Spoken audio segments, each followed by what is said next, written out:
Okay, welcome back. Today is a very nice day, but it's also a bittersweet day because when you listen to this, it will be March 27th. So it will be my last 48 hours of being in my 20s, which is crazy.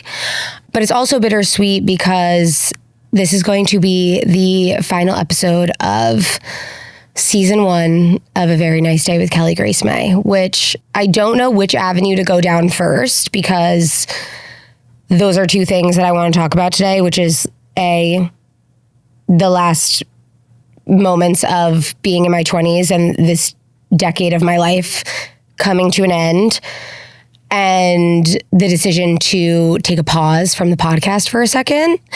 And I want to be very clear, it's a pause. It's not a stop. It's a pause. I think I'll start probably with my 20s because it really just sunk in for me last night. And while I was on the way here, I was just telling Remy last night, if you've been following me, you know that every month during my cycle, while I have my period, I have 1 or 2 nights of full-blown insomnia. And last night I had the insomnia. I was up till 3 a.m, bright-eyed and bushy-tailed, which is so weird because during the whole day I wanted to sleep and was forcing myself to stay awake and do things. But I was just thinking last night about sitting down and recording this episode because it's been a while since I recorded a solo in general, but obviously this is going to be a different one and I have a lot of feelings about it. But I was just really taking in the idea that my 20s are coming to a close and all that has happened in my 20s.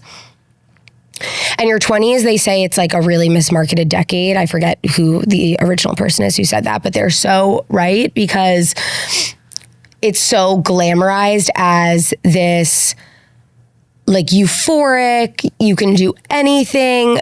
And by the way, you can, and your 20s are amazing. But I think I had originally thought that my 20s were going to be I have it figured out. By the time I turn 30, I'm going to know literally everything about everything. I'm going to be 100% figured out, what I want to do with my life, where my career is headed.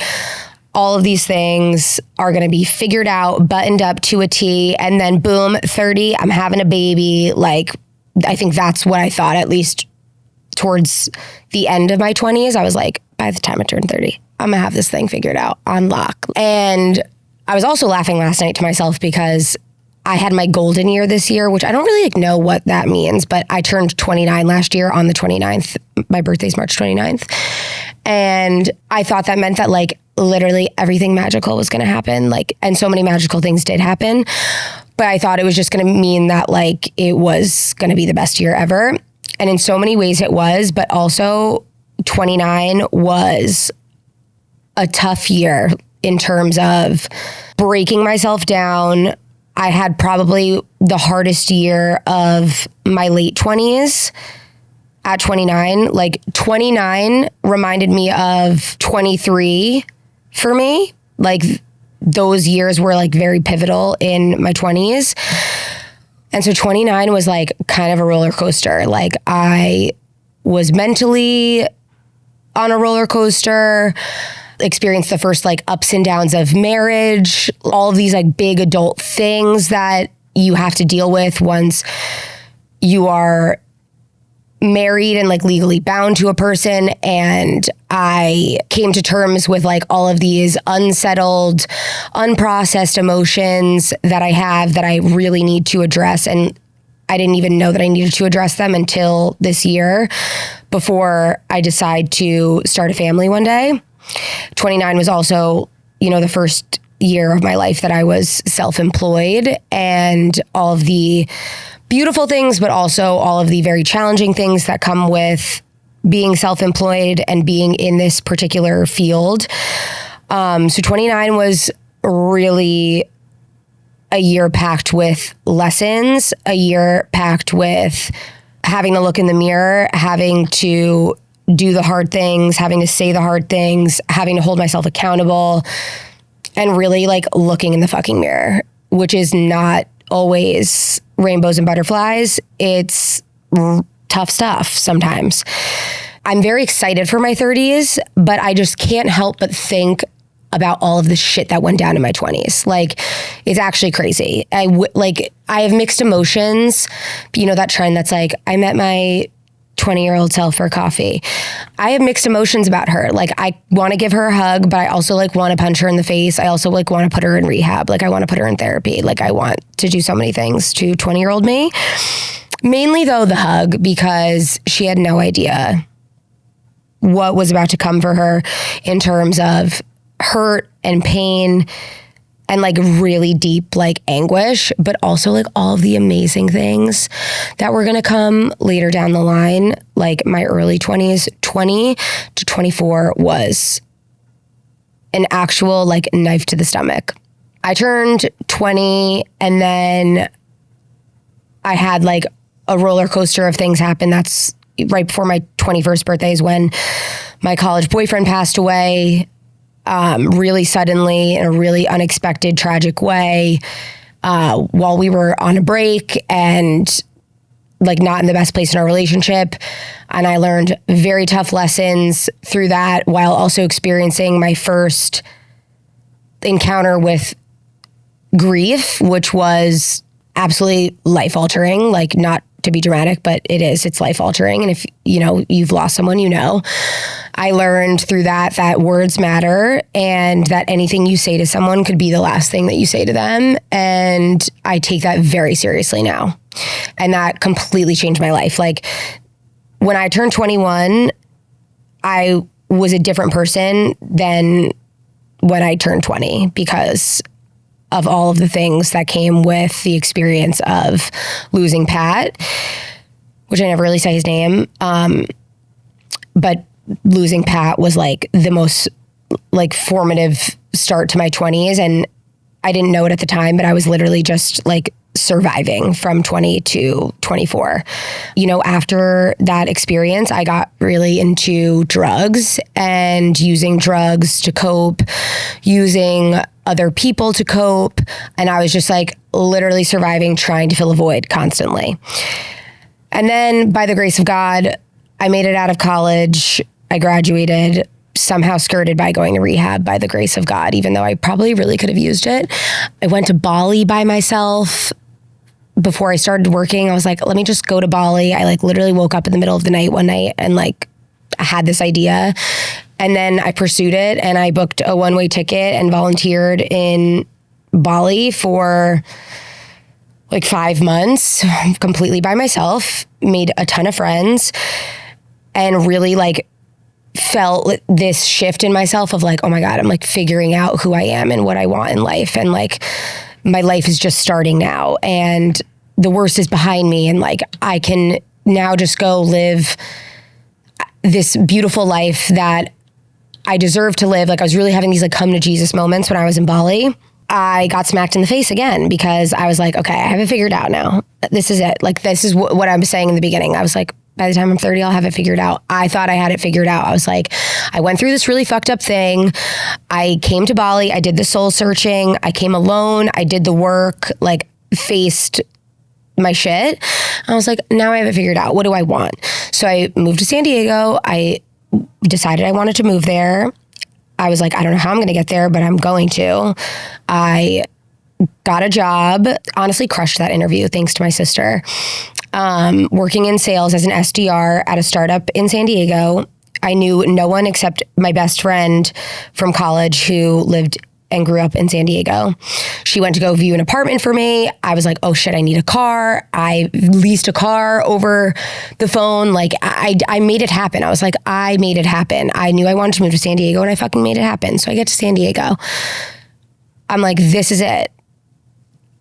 I get to live this life. I meet all these friends at work. I'm having the best time. And then boom, Evan's accident happens. And if you don't know, I was at the beach with my friend from work. His name was Evan. He was one of the best people I've ever met. And I'm not just saying that because he's not here anymore. A lot of people do that. I'm not doing that because he's gone. It's true. He was one of the like greatest people I've ever met. One of the most positive, inspiring, uplifting people I've ever met. He's also an Aries. So like, slay. And we went to the beach one day and he dove into water that was too shallow, and because he was literally just so excited about life. And he ended up paralyzing himself, and I had to pull him out of the water, and he ended up passing away a few days later. And watching someone lose their life was, dare I say, like I thought again that I was exempt from bad things happening to me after Pat died, and all of a sudden it was like everything blew up in my face, and I was like, what the fuck is God trying to teach me right now? Because like I feel like I'm doing the work, I've learned the lessons, you know? I'm really like recapping my 20s right now, but honestly it's therapeutic, so I hope this is okay. So this crazy traumatic moment happens. I'm experiencing the trauma of watching someone lose their life, which would have been traumatic even if it was a stranger, but it was also my friend. So I'm also experiencing the grief of losing a great friend who I felt like I had known for my entire life. It was very like weird, the connection that we had, and it was strictly platonic, but twofold things were happening, you know, the grief and the trauma. And again, I went into fight or flight, and I tried to go back to work at the company I was working at. It wasn't going to work because I literally like sat next to him, and he was like the only reason that I like wasn't getting fired, because he was so good at sales, and he would be like slacking me while I was on a call and be like telling me what to say. Anywho, tried to go back, and it just wasn't working. And at this time, Tori and Leah from Boys Lie, who were they were my friends at the time, and they were starting this company, and they were like, just come work for us. Like, we've been asking you to come work for us. Like, now is the time. Like, you're going through some shit. You can't go back to this job. Like, just come work for us. And so I did. And I thrust myself into Boys Lie, which honestly, if you haven't listened to my episode with them on their podcast, you should, because we go into great detail about it. But it like saved my life at the time, because I needed to throw myself into something and completely immerse myself in something that took me out of what I was experiencing. But at the same time, I would go all day long, like with Tori and Leah, working on this thing that I was treating like my baby. And then I would go home and my head would hit the pillow, and I would be hit with the reality of the things that I saw and the things that I experienced only like a few months prior. And I was like, fuck, I'm gonna have to deal with this at some point. Like, I'm going to have to deal with this at some point. I wasn't in therapy. I was just surviving. And then some things happened, which again, you can listen to on their episode, but some things happened that ultimately led to me moving to San Francisco. And I'll just like lightly touch on it. I was like going through a breakup. I like went out one night and I took a bunch of Molly, and I fell off an elevated surface, and I cracked my head open, and I woke up in the hospital with 8 staples in my head with Leah, and there was like blood everywhere. And I was like, what happened? And my sister was just like, you need to be close to me. Okay. My sister was living in San Francisco at the time. She's working at Salesforce. She was like, this is enough is enough. Like, I'm like getting involved. I got an interview with a new team that was starting at Salesforce called the Customer Advocacy Team. It still exists to this day. One of Morgan's friends was trying to pitch this idea to start this team to her manager at Salesforce, and they gave her budget for a contractor and to basically pilot this team. And she took a chance on little old me. Shout out Sophie. This absolutely changed the trajectory of my life. And I hope this also just goes to show by telling the story that like literally every single thing happens for a reason. And everything is part of the path, even if it's like really fucked up, really doesn't make sense at the time. It is part of the path. I somehow got the job. It was a 6-month contract. There was a small guest bedroom open in one of Morgan's guy friends' houses in San Francisco. And it was a closet, okay? So it was these 3 boys, Dan, Austin, and Nick, and this little closet. And they were like, your sister can come live with us until she like figures it out, or for however long she wants to. And I FaceTimed with them and I was like, whatever, like, I'll just go live with these boys. Like, at this point I was like, what do I have to lose? Like, it can't be worse than like what I'm going through right now. I was so lost. And at that point, I also just wanted someone to make decisions for me. So I was totally down for my sister to come in and micromanage the fuck out of my life. And I needed it because I had not proven to be good at decision making at this time. And I was clearly very lost. So I pack up my car. This is like not even an exaggeration. I pack up my white Jetta that I leased over the phone when I thought I was making my dreams come true by moving to San Diego. I'm just laughing because this was literally less than a year later. Like, I moved to San Diego late June of 2018, and March 1st of 2019, I was like, this place is cursed. I gotta get the fuck out of here. So I packed up my little Jetta to the brim with all of my clothes, all of my stuff, got rid of all of the furniture I had in my studio apartment in San Diego where I was living alone. I was like, I need to just get rid of everything. Packed up my car, drove 10 hours to San Francisco by myself. And I was like, I'm never coming back to San Diego, like, ever. This place is fucking cursed for me. It's a beautiful place, by the way. Just something for me. It's cursed. I drive to San Francisco. I get to San Francisco. The whole drive, the 10 hours, I'm surviving off like Red Bull. I like hadn't eaten anything. I was so anxious. I was like, what am I doing with my life? Like, am I even qualified to do this job? Like, I've never worked at a company like Salesforce. Like, what is happening? Like, this is so corporate. Like, I went from like working with two of my best friends to going and working like a big girl office job. And the company I worked at in San Diego, like before Boys Lie, was like a startup where we had like kombucha on tap and everyone wore like jeans and flip flops. I was like, oh my God, what am I doing? My stomach started to hurt so bad on the drive. I was like, something is like really not right, but it'll probably pass. Wrong. I get to San Francisco and immediately I'm like, I need to go to the hospital. And I go to the hospital. They don't know what's wrong with me. I thought my appendix was bursting. They're like running all these tests. I'm in so much pain. They put me on morphine. I end up in the hospital for 4 days. This is what's crazy about this story, and I actually have never told it. In the hospital, because they couldn't figure out what was wrong with me, and I was in so much pain, I could barely eat. I hadn't gone to the bathroom. Like, they did not know what was wrong with me. They ran all these crazy tests. They had given me some sort of medication that in 1% of patients, it can show that your kidney is failing. So they run a test on me because they're running tests like every day. I got to give it to them. I forget what hospital I was at, but they were like really trying to figure out like what was going on with me. And my sister was actually out of town visiting her wedding venue at this time, which, side note, also life does not go according to plan because she didn't end up having that wedding at the Ritz in Vail because COVID happened and she ended up getting pregnant with Chase. So that's just like another aside about how shit happens for a reason in your 20s. So they do this test this one morning. This is like my second or third day.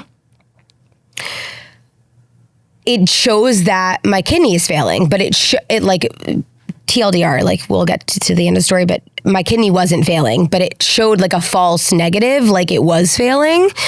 And the nurses came into the room and I'm alone in a new city. One of Morgan's friends who was a nurse came and like sat with me because Morgan has the best friends ever.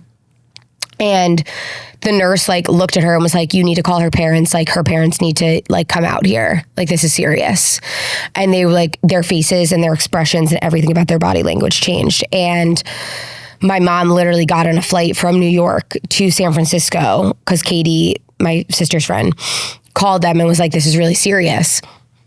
And I was like, what the fuck is happening? But also the amount of pain I was in, I was like, okay, it makes sense that something is like seriously wrong, but like my kidney's failing, like the fuck? Anywho, they continue to run more tests on me. By the time my mom is landing in San Francisco, they brought in this kidney specialist. I forget like what kind of what the like fancy name was. I'll never forget it. He was wearing a fedora and he had this like tiny little mustache and he was looking at my charts and he was looking at everything and he like connected the dots and he looked at one of the medications and he was like, wait, one of these medications can cause like a false negative, like your kidneys failing. Run these tests again. And I'll just never forget with his little mustache, like going through the paperwork. And I was like, what is fucking happening? And I'm on morphine because I'm in so much pain. So I'm so out of it. My mom gets to the hospital. By the time she gets to the hospital, they figure out that my kidney is not failing. My sister's on a flight back from Vail. She's like prepared to give me like an organ. Like she doesn't know what's going on, but she's prepared to go in. She mentally was like, I'm going into surgery. Everyone gets to the hospital and like, it turns out that my kidney's not failing and everything's fine. They never figured out what was wrong with me, but eventually I was released. And I, to this day, don't know what happened, but I have to imagine it was just the immense amount of stress that I was under was causing me to be like in actual knots in my stomach.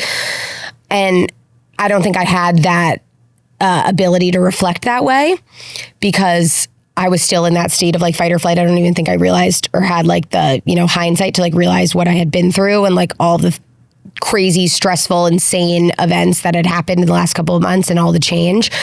So I think my stomach was just in actual fucking nuts because of those things. But was a wild couple of days in the hospital. And I am the 1% of people who will get the weird medication that makes it look like their kidney's failing. Anyway, I start my job at Salesforce. I'm learning so much. I'm like committed to living a normal life. I'm like, I don't want any chaos anymore. Like my life has been chaos. I don't want it. I don't want it. I do not claim this. And I turned 24 in San Francisco at my new job. And I was like, I just want to live a normal ass corporate life. I want to just have a 9 to 5. I want to have normal friends. I don't want any weird shit going on. Okay. I go on Hinge a month later. My guy roommates, I'm having so much fun living with them, by the way. They're literally the best. They're like, you got to go on Hinge. This is how it works. This is how you meet people in a big city like this. So I go on Hinge, I'm swiping around and I see this guy. He's like really hot. He's holding a vodka soda. His Hinge profile is like bare bones. And I'm like, okay, like, whatever. We'll go like on a date. He was like asking me for my number. We were like having good banter in all caps. I go on this date with this guy. I'm like, we'll probably have sex and never speak again. Turns out, first and only Hinge date is Andy, my future husband. And that's why I firmly believe that everything happens for a reason. Because if I had not gone through all of this shit and had a freak out and cracked my head open on Molly and like worked at Boys Lot and all these things, I wouldn't have ended up in the right place at the right time in San Francisco at this job that in the long run, I was not meant to be working. But I wouldn't have been in the right place at the right time with the algorithm to meet Andy. Like, period. End of discussion. Fast forward, COVID happens the year later. I turned 25 in the beginning of COVID. I just moved in with Andy. We eventually get a dog. Like, all of these things happen in my 20s. Like, this is so special. Like, I met Andy. Like, I got Sunny, like my soul dog, my spirit animal. Like I literally don't know where I would be without this dog. I know that's dramatic, but if you're listening to this and you want a dog, like please just get the fucking dog. Like you will never regret getting a dog. Was the best decision I ever made. And actually, I never said this either, but I actually didn't want Sunny because it's not that I didn't want Sunny. I didn't want a dog because I didn't want the responsibility because I didn't know what was going to happen with COVID. And I was like, what if we want to travel? Blah, blah, blah. Anyway, you end up figuring all those things out. I move in with Andy. We get Sunny. I eventually realize how unhappy I am in San Francisco, which is a culmination of things. I think during COVID, it was just a really hard place to be living. I felt like disconnected from my family. I felt like I didn't have any friends there. There were a lot of dangerous things happening, like in broad daylight and safe areas. Like I was on edge all the time and I was unhappy. And I realized that I wanted to move closer to family because My sister was having a baby. I wanted to be close to her. I wanted to be close to my mom. This aha thing was happening with my family where when my sister had a baby, it changed everything. Like my parents, who once could never be in a room together, could never even sit down for a meal together, were somehow coexisting in the same space. My brother, who I'd had this on and off relationship with, was, finally in my life again. Everyone was getting along, and I was like, I never had this. I never had this sense of family. There was never a time where we were all in the same room and there wasn't a blow up argument. Like, I got glimpses of it, like this new family that was being created because of grandkids. And when I visited, I was like, wait, I don't want to leave this. And I said to Andy, I was like, look, I got to move closer to my family. Like, I got to move to New York. I'm, summarizing and paraphrasing, but he eventually agreed, and we moved to Greenpoint, sight unseen. My cousin went to go view an apartment for us, and we had never even been to Greenpoint. People just told us we would like it, and we literally got movers and bought flights and put a security deposit down, and we moved to Greenpoint, sight unseen, and now it is my favorite place. It is my home. I love it there so much. Like, everything about Greenpoint feels like home to me. And I never thought in a million years, especially if I had told my 21-year-old or 23-year-old self, who never wanted to live in New York and always wanted to be running away from home because she didn't want to be close to her family because her family was always a mess. If I had told her, like, no, you're going to literally uproot your life and move to New York to be closer to them because you're going to have like the family unit that you never thought was possible, she would be like, fuck off. Like, you're literally a lying bitch. But it changed my life, truly. Like, Morgan having babies has changed my life. Like, not only just being an aunt and loving those kids so much, but having this family structure and this like love that we've never had before. It's been game changing for my life. And living in New York has been the biggest blessing. And we moved to Greenpoint December of 2021. And by March of 2022, we were engaged and planning a wedding. And I started posting on TikTok and consuming TikTok. I actually didn't have TikTok on my phone until 2022. Anywho, that happens, which leads to me eventually starting this new career. And that's kind of like where we're at now. And I got married, and then I quit my job, and then I went to esthetician school. Like, it's just actually like, I need to go home after this and write this all down because like, I need it for my book one day. And just saying all this stuff out loud sometimes like sounds like it's all made up, and it's not.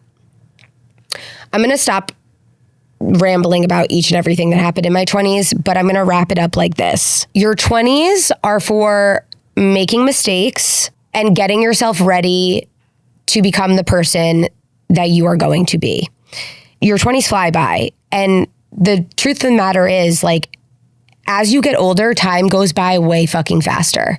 It's actually freaking me out. And it started freaking me out when I turned 28. Okay.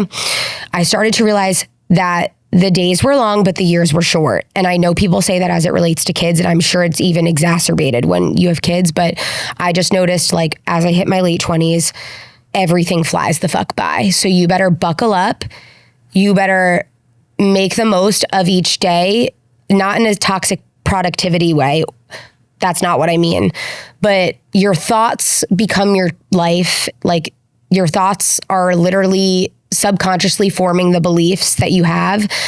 And you better be careful about the words you say and the thoughts that you think, because that will very, very slowly but surely become the house that you fucking live in for the rest of your life. So you got to be careful, and you got to be intentional about the things that you say and the things that you think, because that will create everything about the person that you are.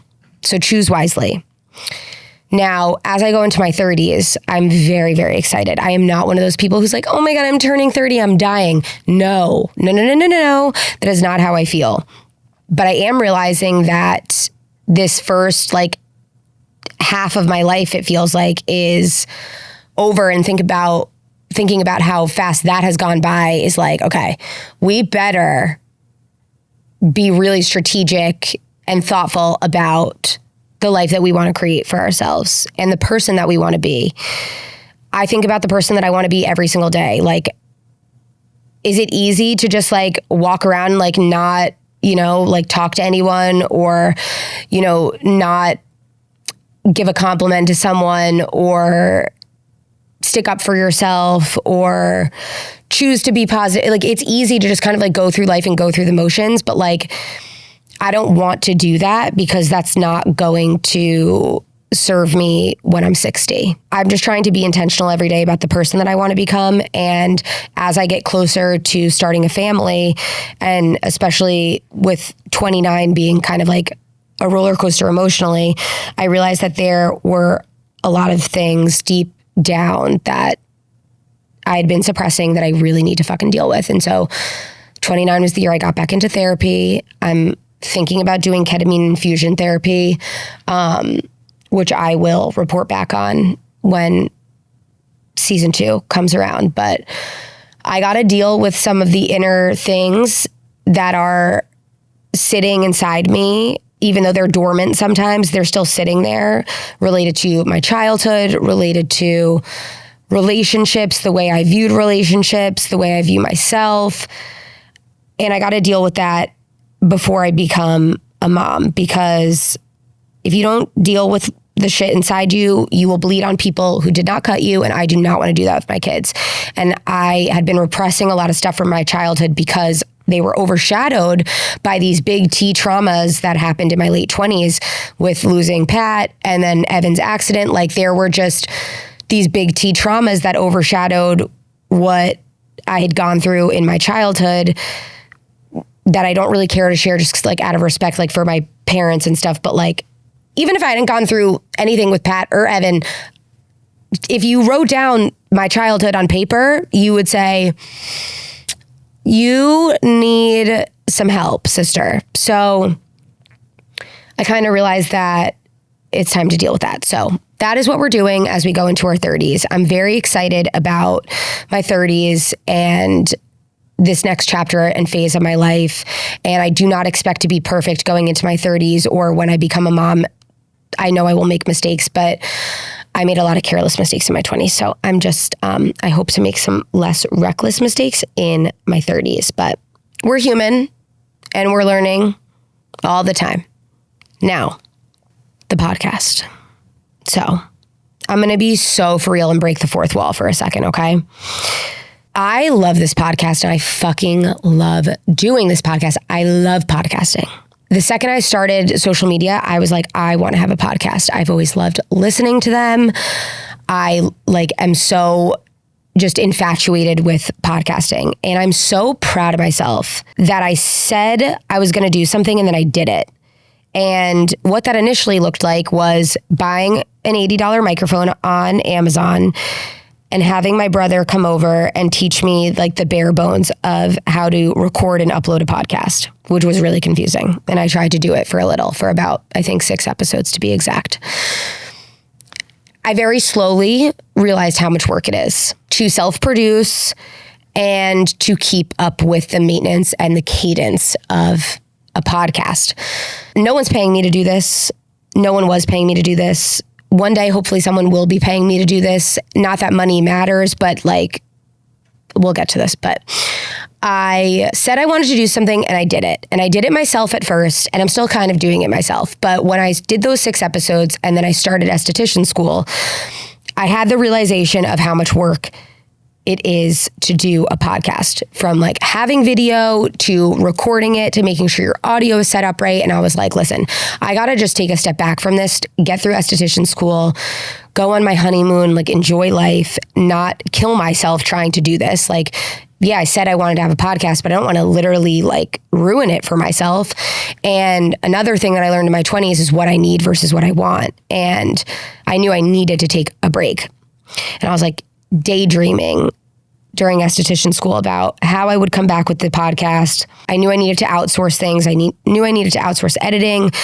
I knew I wanted to have video. I knew I wanted it to feel more legit and elevated. And that is how I found WTF Studios. And my editor, Oscar, who is amazing, I was like, I'm going to come back with this and I'm going to literally invest in it as if it were Call Her Daddy. Like, I'm just going to, I've been making more money than I've ever made in my life. I'm going to put that money into doing something that I have always wanted to do and see it come to life in the way that I envisioned it coming to life and treat it like it's this legit, real motion picture production. Okay. And that's what brought me to this studio. And I have had so much fun doing this podcast. I actually have been so surprised by how much I've loved interviewing people. I didn't realize how much I love doing that. Like, when I first started this podcast, I thought it was just going to be a bunch of solo episodes and maybe like my sister here and there. But I realized through this phase and this season of the podcast that I love interviewing so much. It takes me out of my body. I feel like I'm a very curious person, especially when I'm talking to someone. And that's exactly how I am if I go to coffee or dinner with someone. Like, I'm asking questions, like I'm listening. Like, it's the only time I actually feel like I can really focus and like actively listen as someone with ADHD. Like, when I'm sitting with someone talking about their life and their story, it's like the only time I really feel locked in on something other, like, you know, it takes you out of yourself.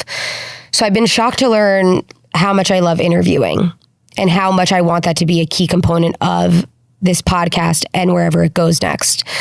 However, through the learnings, I've figured out that cadence and maintenance matter so much. And if you're listening to this and you want to start a podcast, my biggest piece of advice to you would be to prepare in batches. And what I mean by that is, I was just telling Remy, I'm like, when I come back with a season 2, I will have 10 episodes batched before I actually go live with any of them. And that all depends, I mean, on how frequently you want to release episodes. Like, I wanted to release episodes on a weekly basis because, again, I was in the mindset of like, when I come back, and this was back then, I was like, I want this to be weekly. I want this to be serious. I want there to be lighting. I want there to be cameras, video, YouTube. Like, it's all going to be streamlined. And I think I batched like 3 episodes before I actually came back and like launched it publicly. So my greatest piece of advice, if you want to start a podcast, would be to batch as many episodes as you physically can before you start releasing them.